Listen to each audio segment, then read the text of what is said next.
Yo, what is up, guys? Welcome back to the most controversial podcast in Malaysia, Waivers Podcast. I'm your host, Derek Chow. Today, we have a very, very special guest who will be addressing questions in today's topic. He's the founder of the first financial entertainment channel in Malaysia. He has worked with politicians like Tony Pua, Saddiq, and even famous YouTuber JinnyBoyTV. He has 140k subscribers on his YouTube channel and worked with companies like KWP Malaysia, Luno and Alliance Bank. What's up, Mr. Money TV, aka Mr. Hey. Peter? What's up? Hello, hi. Hi. Wow, so am I supposed to be controversial today since this is the most controversial podcast? I'll say no, but it's just how we rock here, you know. Yeah. All right. All right. So let's not waste any more time. Let's get straight into the questions. So today we'll be addressing whether or not should Malaysian students study in Singapore or locally. Right. So on to the first question. How much is needed for a child in Malaysia to achieve primary to tertiary education? Just a rough estimate. I think a rough estimate would depend on what you're looking at, but if you're talking about tuition fee and loan, definitely there are some who actually manage to go through the whole thing with less than a few thousand ringgit. Because if you're going to be in government throughout, like myself, I'm a product of government school all the way until university. Nothing much was spent. Yeah, even our fees are mostly subsidized by government and PTPKN. So Yeah. get extended than 20K lah. But if you're talking about like private throughout, definitely you can go up to millions. Yeah. Especially when you go for overseas in college and things like that. Actually, I'm just curious. So how much does it cost for your school fees actually currently in international school, if you don't mind? School fees, I think, is around 1,005 to 1,008 per month. Oh wow, Yeah. wow. So the fee structure for my school is paid per term. So it's 6 months, I believe, and the other 6 months. Oh, and this is just the school fees, right? Doesn't include other stuff, Yeah, right? and as the student gets older, the fees gradually increases as well. Right. So what are the real benefits of studying locally for your tertiary education versus um studying in Singapore? Knowing that, What are the benefits, right? right? Yes. Locally, I think at the end of the day, it's just cheaper, lah, right? In terms of standard of education, I think it varies depending on which college and which university you go to. Yeah, I don't believe that if you're an overseas, then it's going to be the best. I don't believe that if you're an overseas, then it's going to be better than Malaysia. Yes, there will be some more prominent schools that will be better. Singapore is a unique case because it tends to be a very standardized country. So every single college there, the difference between the best and the normal average college is not too big difference in Singapore in a way, right? Because it's a very standardized country. So definitely Singapore-wise, it's going to be much better in terms of the standard delivery and stuff like that. But it's also a very sterile country where everything follow according to rule and system. I think Malaysians tend to be a little bit more creative because of the looseness and creativity that's allowed, and so that makes up the part and parcel of the benefit of studying in Malaysia. At the same time, you're closer at home, right? Yeah. So you also get the kind of support, the kind of culture, so on. Yeah. But here's the thing I really want to add. Knowing that Singapore is part of Malaysia, once, back to the history of Malaysia, and to be honest, as far as my observation can get, we actually have the almost identical cultures. You know, knowing that the majority of the Singapore population is Chinese, and I would say the cultures are roughly about the same. What are your thoughts? I would say generally, if you talk to people in Singapore and you read more, you will find that, yeah, you're right, you're not wrong in your observation. It is just like a mini PJ or mini KL in that Yeah. sense, right? It's not going to run too far, but the people there tend to be, when it comes to working wise, when it comes to study wise, they are much more, like I say, sterile in the sense where they follow the system. They have a very system kind of mindset. Yeah, and that's what the difference between the Singapore culture and Malaysia culture. Malaysia culture tends to be a bit more sometimes laid back, more willing to challenge the system to a certain extent, more willing to not follow. Yeah, but for them, following the system becomes something that is very important. So there's that good and bad, because if you follow a system, you generally do well. Yeah, but in Malaysia, you follow the system, you may not do well.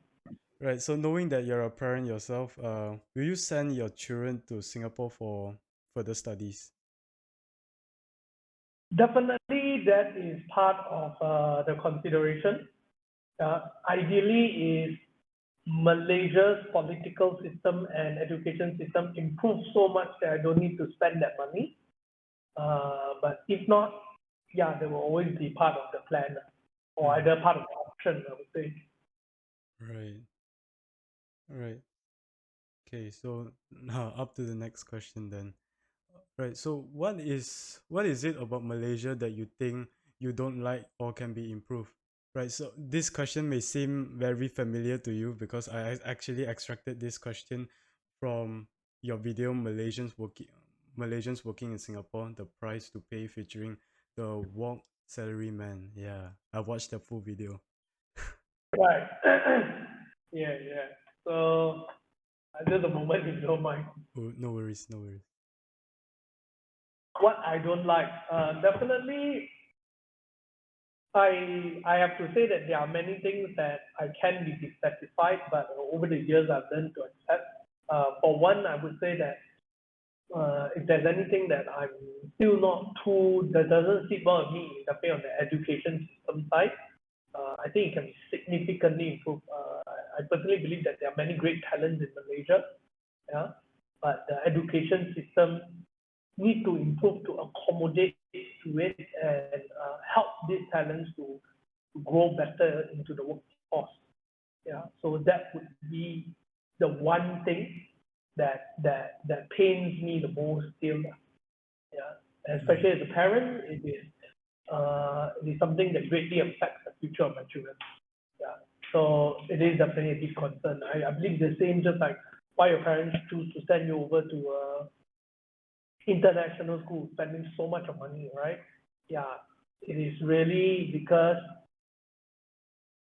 yeah, you, in their eyes, it's just there's no other way to help with this situation, and I'd rather spend that. So I think up to the next question. So what are the main differences between studying in Malaysia and Singapore?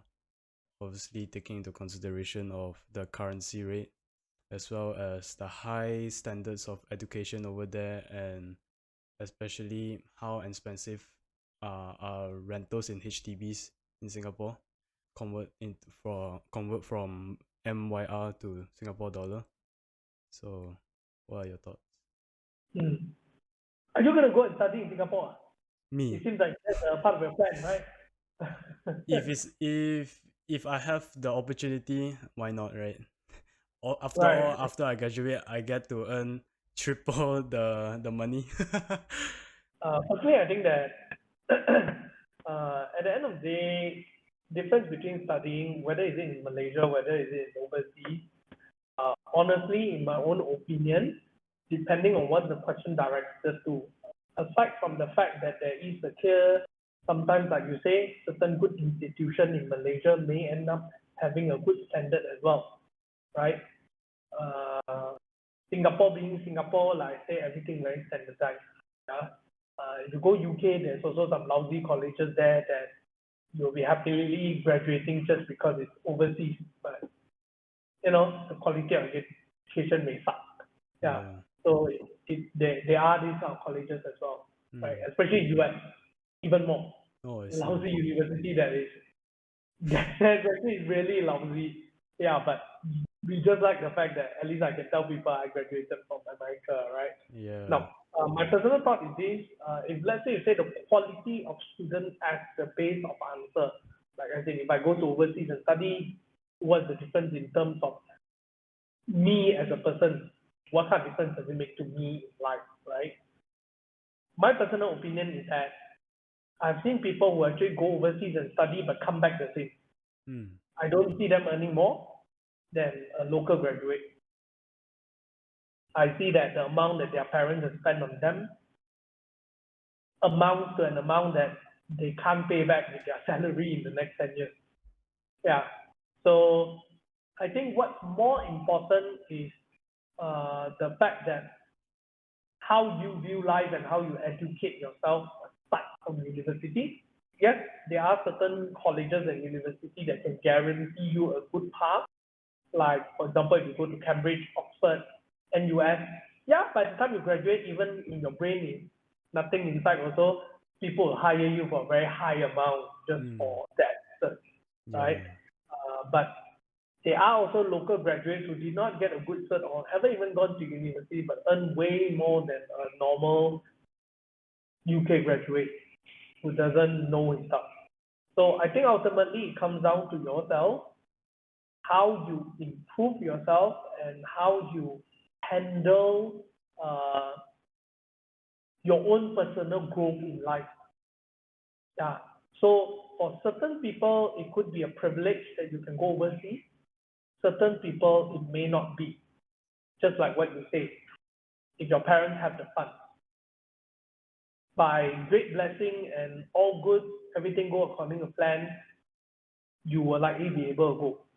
But if things don't turn out well, you may not be able to go, then it won't be the education center's fault that you don't turn out well in life. You know what I'm saying? Yeah. It's not like if you did not earn well, it's because this university you went was lousy. I think there's much more responsibility as an individual on what you do. So, like for example, there's a kid who actually worked for us for a while, started working for us at 14 years old. Wow. He wrote one of the best letters to apply for a job. He's so good that I can tell you before he even graduate, I will pay him a permanent, a good fresh grad salary. So it really comes down to yourself, your own attitude, how you carry yourself, and how you grow your character and your work ethic. This will be way beyond the institution that you're going to. So it really boils down to the individual's character, to summarize it, right? Things are becoming less relevant. Honestly, I think degree qualification is very important to go through it. I won't encourage people not to do it. I always encourage people to do their tertiary education. But I think the worth of that paper is decreasing. But what's important is the journey that you're going through and what you learn in that journey. Yeah, that is where the worth is, right? Definitely, like you go to NUS or you go to Stanford, you go to Oxcam, the people that you hang out with is the work, the network you gain, the character you gain from working with these people, the conversations you have, the growth that you have, those are more important than that particular piece of paper. Yeah. I see. However, if you're looking at certain jobs, then it will be very important. Like, for example, if you want to be a researcher, then yes, it's very important. If you want to be a McKinsey consultant, BCG consultant, yes, it's very important. But aside from this kind of very specific companies that sells that idea of I have recruits from such institutions, it is becoming less relevant, especially in a world where startups become more and more conquering the space and so on. Yeah. Right, let's move on. So Right. So, in your opinion, how can students avoid having to pay expensive student loans for the rest of their lives, knowing there are many individuals who, after tertiary education, cannot even get their dream job? Get a scholarship. That's what I can tell you. Yeah. Second is your father and mother pay for you. These are two options, man. There's not much of other options out there, honestly. Yeah. And finally, is don't go lor. On to the next question. So, what are your thoughts on parents withdrawing EPF for their child's education? How will it impact their new future financially? I personally think that it's very hard to say whether is it right or wrong. I personally don't think that there's any right or wrong, because when a parent does that, it is a gift of love for their children, right? Uh, if you look at the numbers and figures wise, then definitely it may not agree very well, because let's just put it that way, the numbers is the numbers, right? Yeah, you put into EPF, that's your future retirement fund, and then what do you expect? Let's say you pay for children education and they come back, they can't even take care of themselves, and you also cannot take care of yourself because of retirement, then you expect them to take care of you, and then it turns into a very distant relationship, right? Yeah. So this kind of thing does happen as well. Parents will go to their children and say, hey, I did all this for you. Now it should be your turn to take care of the family, and the child say, hey, but I just graduated, I got nothing, you know. Yeah. I personally think that there is no standard way of doing things, but I think it's very important that child should be very grateful. That's number one. Yeah. Like, for example, whether your parents can send you overseas or not, don't hate on them. Yeah. Don't think that, like, why you cannot, you know.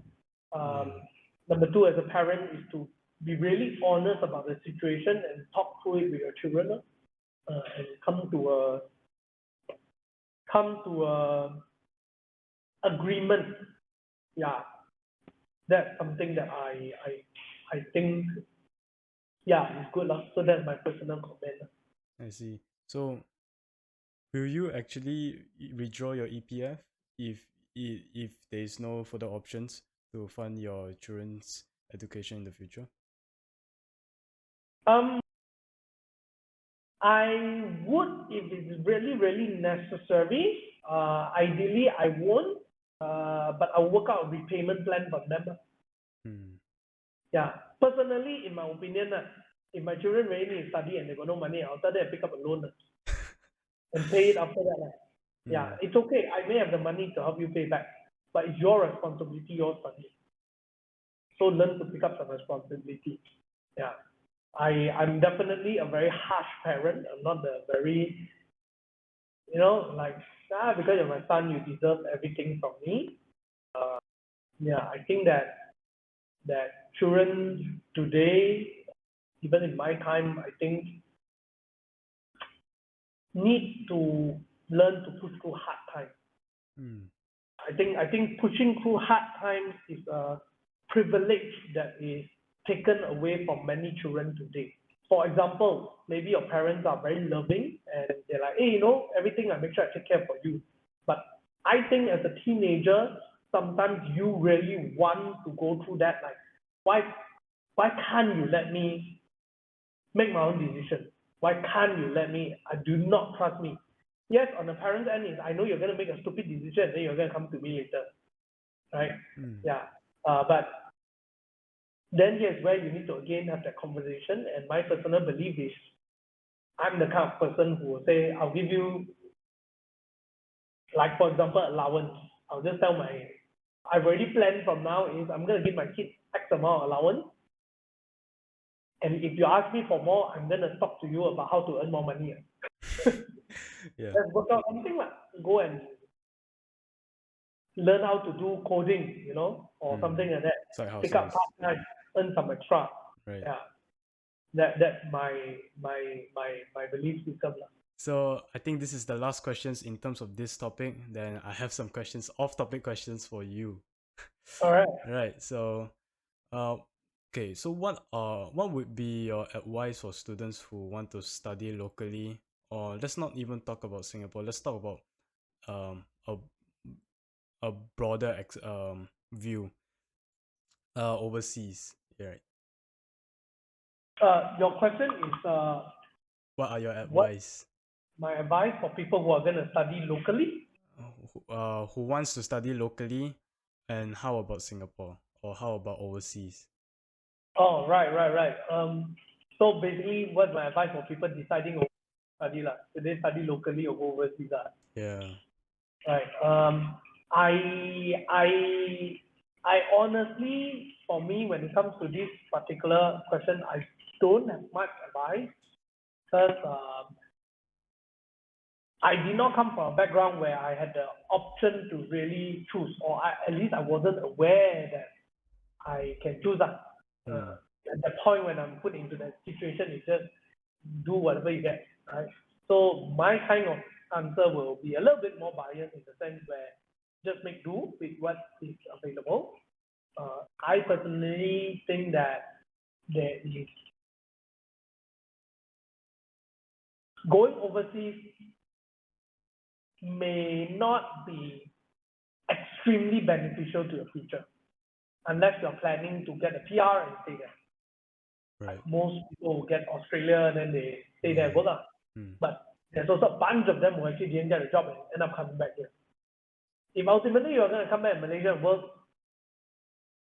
unless you're going to go for Ivy League kind of university, it will really make a difference in your income and your status.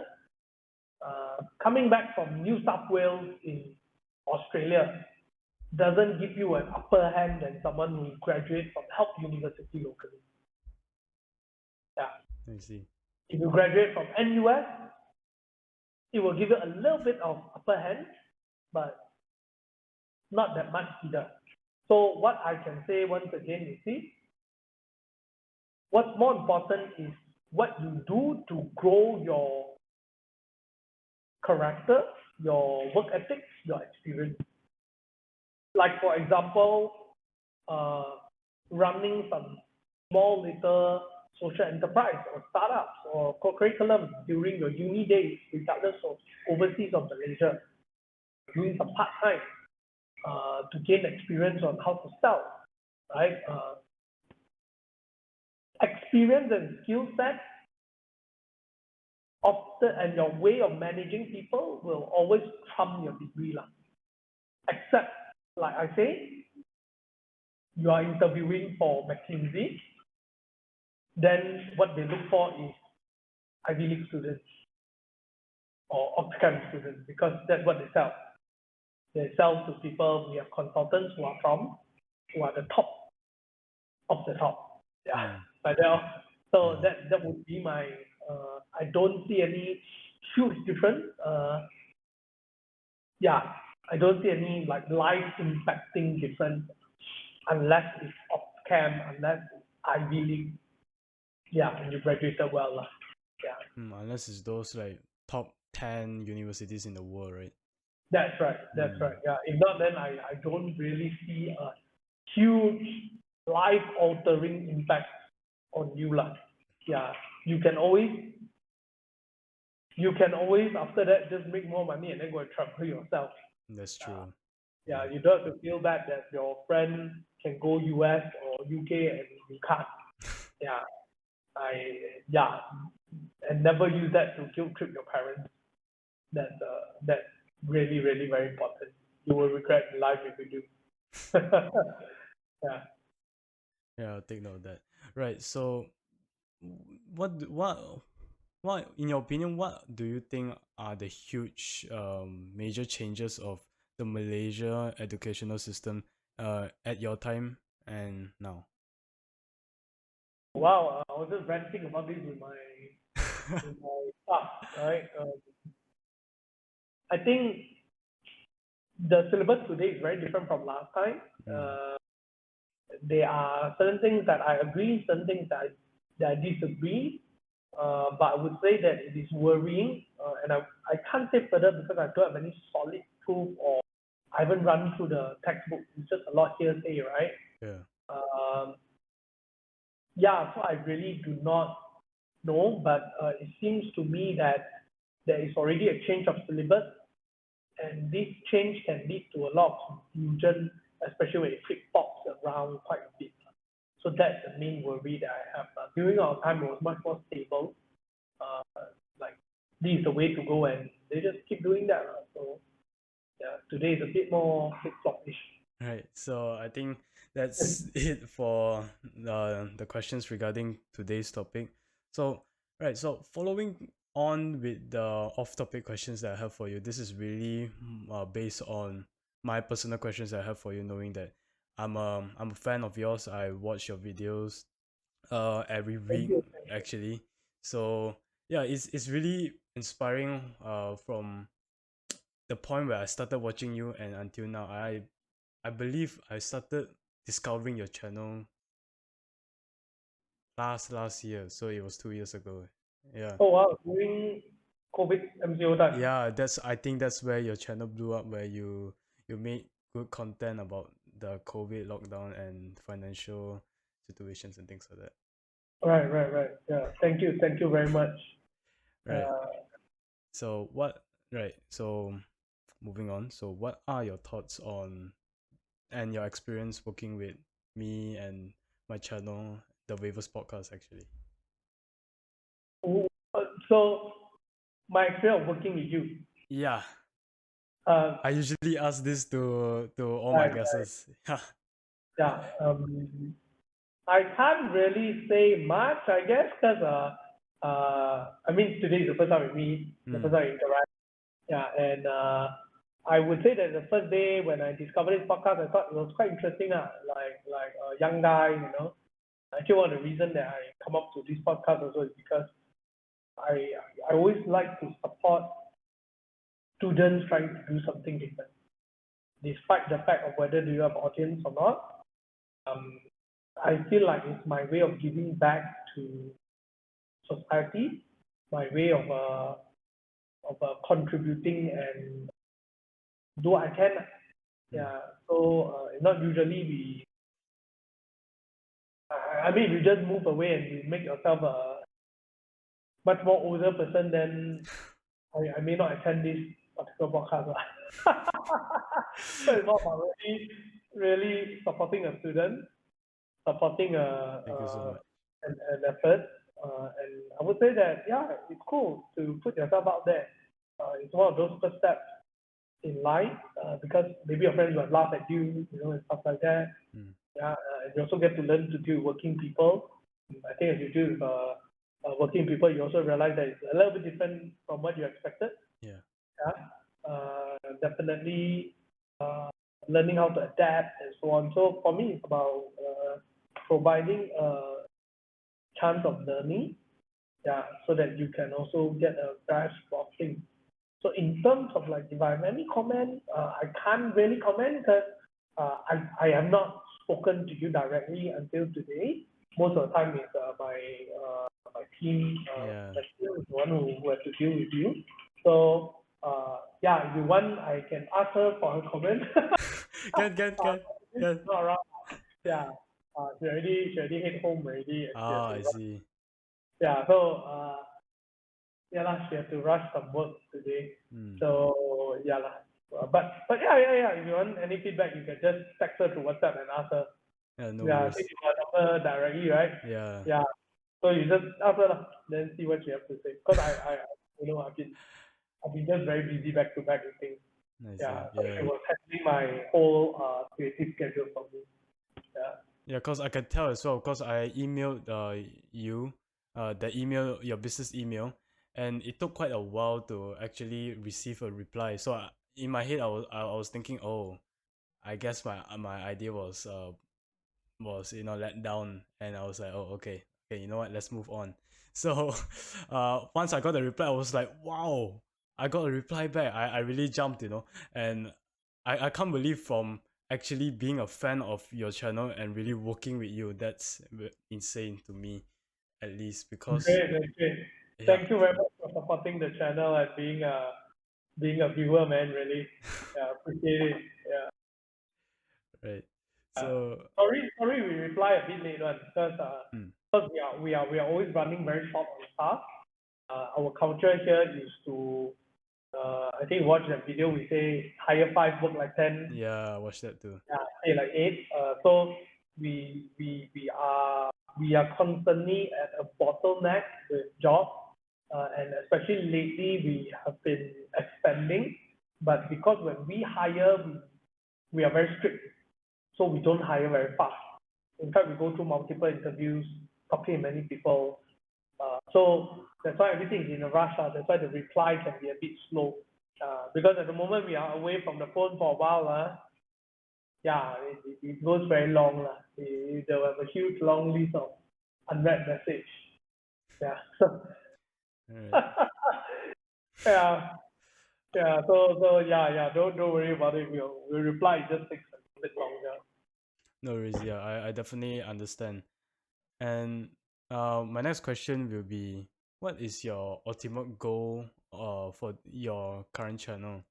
Knowing that you're a very experienced and qualified individual to speak about financial aspects of life, and in you could, to me, you could actually create a financial consultancy company, but instead you started a YouTube channel. So my question is, Mm. what is your ultimate goal for the channel in the long term, as well as why a YouTube channel? Why start a YouTube channel? Mm, certainly, I can do like a lot more courses and all, which education is part of the plan. But I would say that for us, the ultimate goal is to provide affordable and accessible education for Malaysian public. Yeah, that's the ultimate goal that we have, and for people in the world. You see, because for me, I did not come from a well-to-do family, but I was very fortunate that my mom sent me to Taman Sarajaya Hmm. school, which during the time was considered a school where it's quite a lot of rich people. So the people that I hang out with and everything all made me change a lot of my thoughts about how I looked at money. It was long years of self-discovery. Uh, and eventually I realized that if you can click how you see money properly, it gives you a very good springboard to elevate your personal wealth and growth. Yeah, but that part need to click. And unfortunately, there are many people who, I mean, unfortunately, there are many people who are not taught about money since young, and it doesn't, and that makes a lot of people stuck, Right. despite of whether are they from rich family or poor family. Yeah. Uh, so when I was in uni as well, and when I worked, I realized that they start to have quite some financial education stuff, but you need to pay a lot of money. And I feel like if that continue going on, then there'll be a lot of people who are not rich and can't access to it. Hmm. So I feel it's something unfair.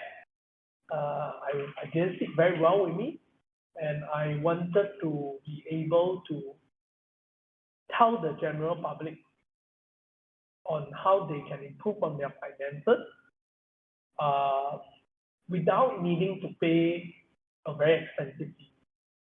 So, Yeah. relating to what you just mentioned, do you think schools should include subjects, make a subject like how to do taxes and how to really manage money? I think yes, money should be a very important subject in school, but unfortunately, it's not taught. And I know many schools try to implement it to a certain extent. Yet, however, very often this implementation of it is not done really well. I guess in a way because the teachers or the people running it, they themselves are not very literate financially. So it's hard to explain something that you barely know yourself, right? Yeah. So and yeah, so that's why it's a challenge. But I think it's important, and I personally think that if I have the opportunity to, I would love to be able to work that out in schools, like I have this crazy idea that, yeah, it'd be great one day, there could be a Mr. Money syllabus for students Yeah. throughout the schools that's being used. Ideally, government pay for it. I'm sure it's right.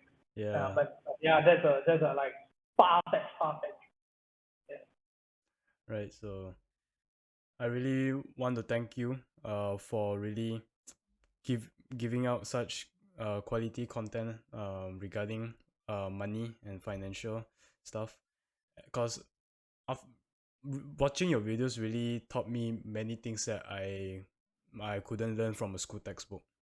And Mm. I would say it's really good general knowledge that I have learned in terms of just accounting theories. Take for example, So I would say, yeah, I just want to thank you for really doing this and giving to the society. Yeah. Thank you for watching as well. Right. So much thanking. But yeah, to be honest, I really want to thank you for that, as well as coming up and spending your time with me for this podcast. But I have these two final questions before we end today's session. So I noticed that you have worked with JinnyBoyTV and politicians like Syed, Saddiq and Tony Pua and so on. So Mm-hmm. what are your main what are your can you share your thoughts on working with these type of people? What are your thoughts on them and things like that? Uh, I think at the end of the day, it's Wait, definitely a sorry. privilege.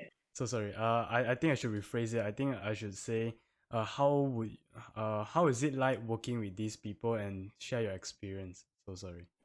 Okay. Yeah. How's it like? Like normal, part of a normal work day. I see. Yeah. So for us, it's part of a normal work day. I mean, like, but I think it's just that they are more famous to a certain Hmm. extent. A lot Yeah. of people know them. Definitely, when we first started, then what I can say is, at the end of the day, everyone is just human beings. And definitely it's a privilege to be able to work with these people, and given the opportunity and so on, it's really exciting. Yeah, you get to learn a lot. Yeah, especially on great minds.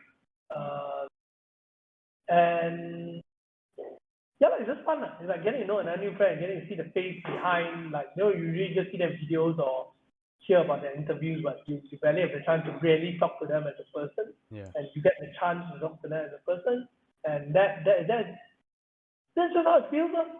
Yeah, that's just how it feels. So it's Yeah. basically how I'm feeling right now.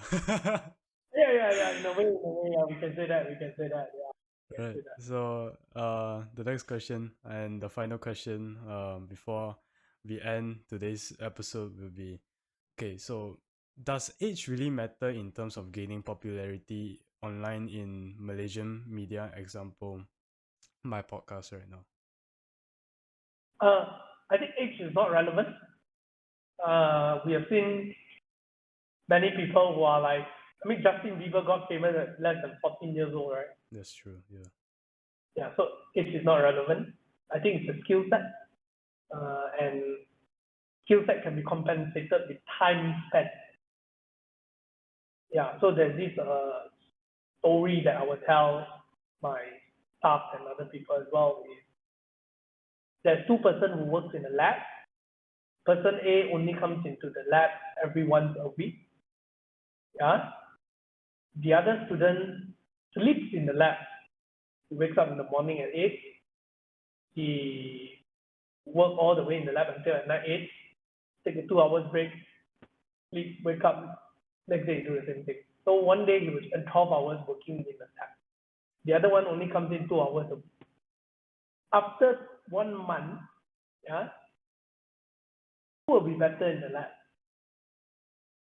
Person two, right? Yeah, person 2, right? Yeah. But they are the same age.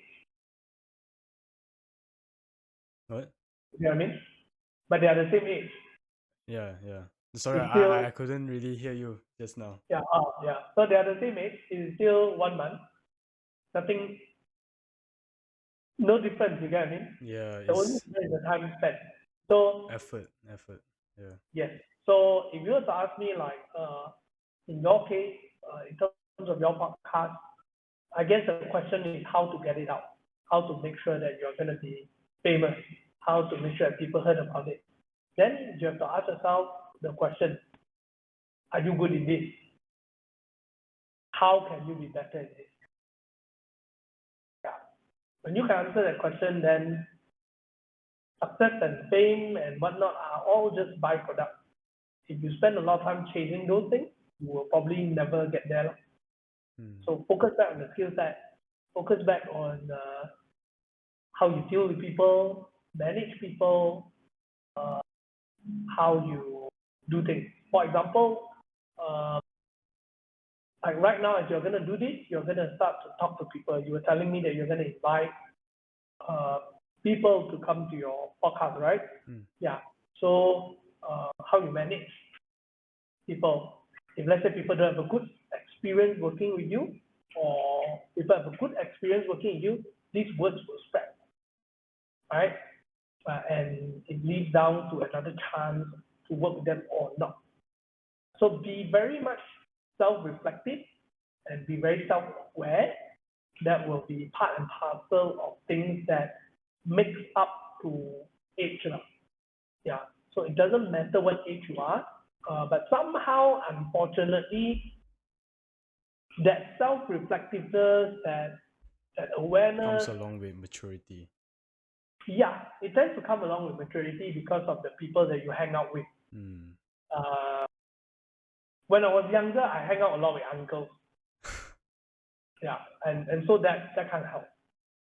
Yeah, but yeah, if you only hang out with the same group of people, then yeah, you tend to have slightly lesser experience. Yeah, so it depends on yourself. So that's why I say that it don't matter. It's what you do that matters. Thank you so much for your advice. Thank you. You're welcome as well. Right, so I think that's it. Thank you so much for coming on for today's episode. So I'll catch you guys in a bit. Peace. Bye bye. Thank you very much for inviting. I'll see you. Take care. Ever like the narco, got dope like Pablo, cut dope like Pablo, chop trees with the Draco, on the knob got Diego, say hasta luego, we'll be in rapping kilo, snub nose for potato, take out, no matter in the jungle, fly high like a sono, busting up and I'm trying to weave an anaconda, in the water, trying to sleep across the water, got these stars out, got my big mouth for Ronald, out, bag of money, know I gotta have it, savage, put on till the gentleman in Cali.